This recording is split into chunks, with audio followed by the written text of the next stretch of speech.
Greetings, ladies and gents, and welcome to this latest edition of Tales from Outer Space. And as always, I hope that you enjoy. Just a quick shout out to the T5 peeps: Bob the Dragon, Crab Lobster, Datamagnet, DuckMachine, Mezec, Try Again 95, Feudic Jarl, Astraya the Dreamer, Casper Arnholtz, Maxwell, Ithilia, Meridian 117, and Jordan Buxbaum. Thank you very much. Story number 1. Gamer Geeks vs. the Universe, written by AC1308. Commander Akiki straightened his uniform, checking for any imperfections. There were none. Next, he checked the troops who lined the sides of the room. Each and every one of them had been training assiduously in 1.5 times gravity that the new sapient species thought was normal. They were fit, efficient, and every one of them an expert marksman.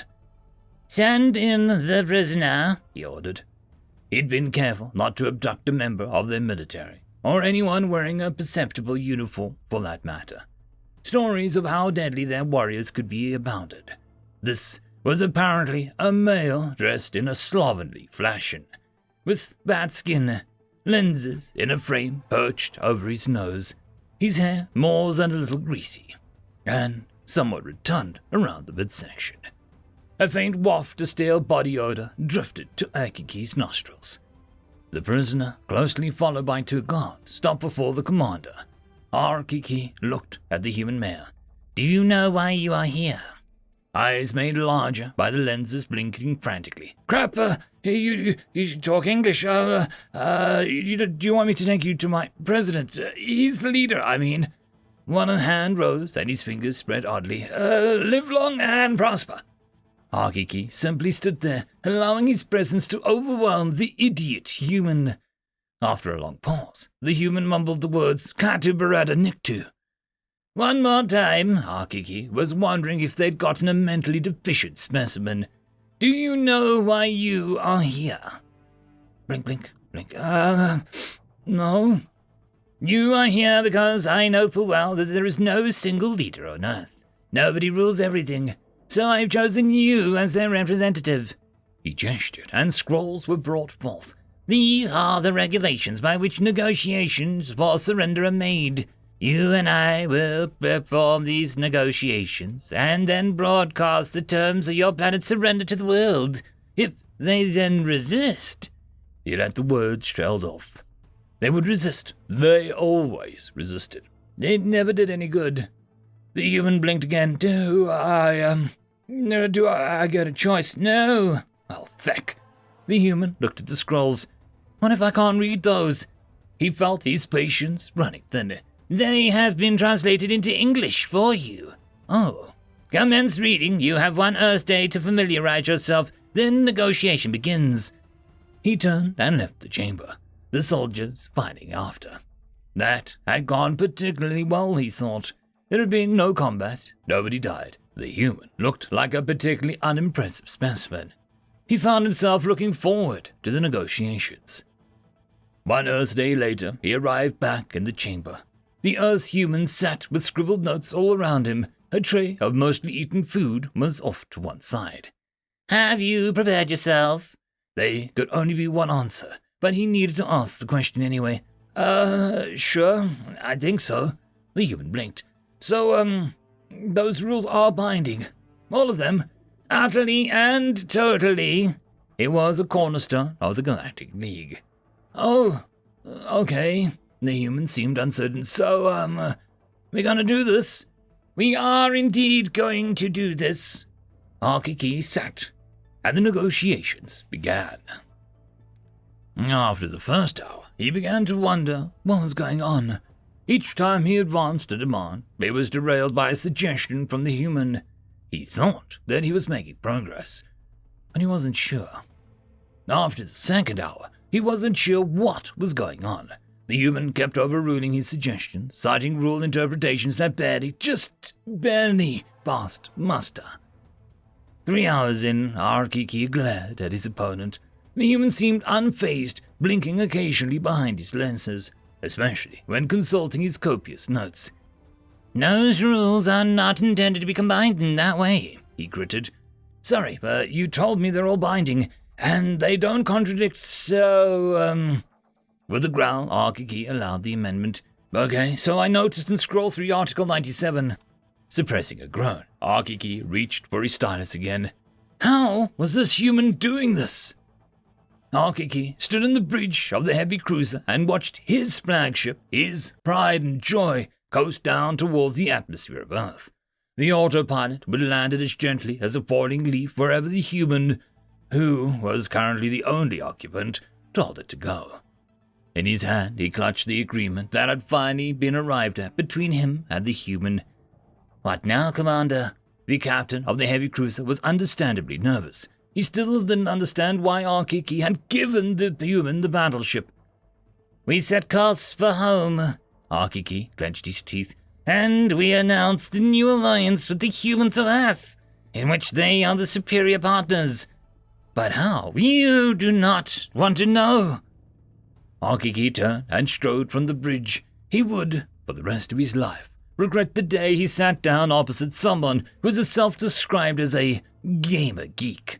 That insignificant-looking human had taken the rules and twisted them so hard that they'd screamed. How does one even get that good at looking for edge cases? He suspected that he would never know. End of story.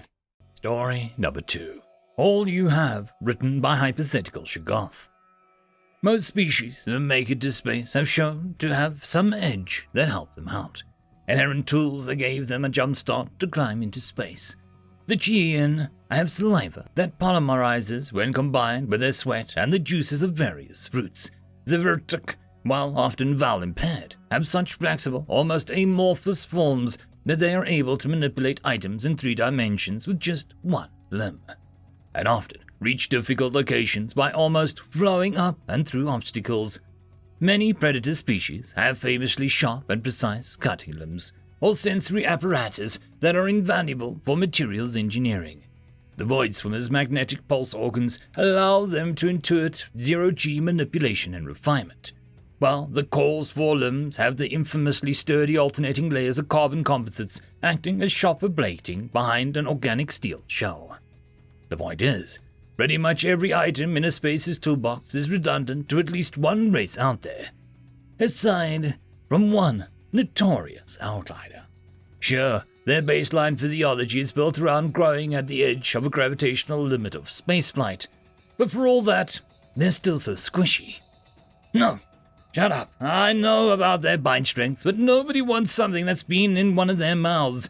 And even then, there's a fair chance they'll just try and eat whatever they use their mouth plates to chop. Astral wardens, but they're like an entire species of unattended larvae with full sets of manipulators and twice as prone to stick stuff in their faces on a good day.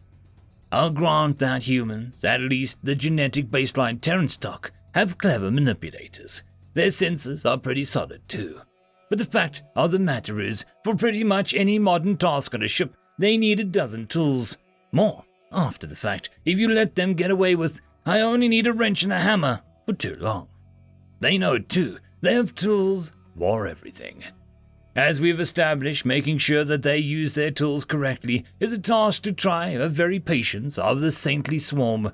May its vigilant slumber remain eternally unbroken. Just because they have every tool for the job doesn't mean they'll use every tool for the job. That is where the insurance adjusters start frothing at their expiratory intakes. As an aside, they have a precursor species that was known as the tool-using humans. Most starfaring folk would think that such a species would be the ones that we all know and love, loathe, fear, and spent in the galaxy today. Nope. The humans we get to deal with now are the thinking humans, as much as the various cranks would claim otherwise. There is a popular train of thought that the precursors thought of how to use their environment to make tools. The current stock think of ways to knowingly misuse their environment or tools. It seems increasingly plausible with every report that is anonymously posted to crap my human did, even accounting for points farming falsehoods. This brings us to the true problem. Humans lack natural tools at a degree that most races have been blessed with.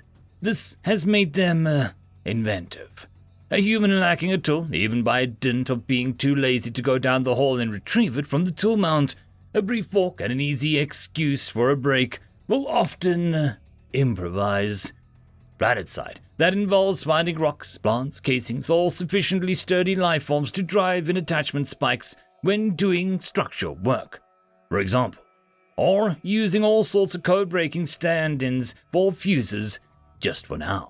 Or using magnetic field folder intended to create safe suspensions of reactive materials to, instead, somehow make a 10mm socket out of a folded and stabilized magnetic fields.